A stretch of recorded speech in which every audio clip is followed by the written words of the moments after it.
Hey everyone, I'm Sarah with WTI. I was on the lookout for a personal copy of the Constitution that would look good in my library at home, and I'm really happy with this version that I found right here.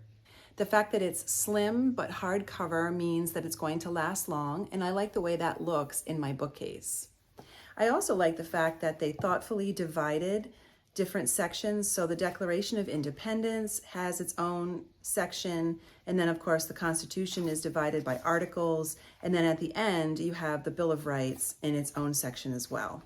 So if you are looking for something in particular, or you just wanted to study the Constitution, I really think that this is an excellent copy, and I appreciate how well it was made. I'm a bit of a history buff, so I appreciate having my own copy of the Constitution and the Declaration of Independence, as well as the Bill of Rights, separated by different sections, easy to find, and also the fact that it's hardcover. I think it's going to last me a long time. I'm very happy with this version, and that's my point of view.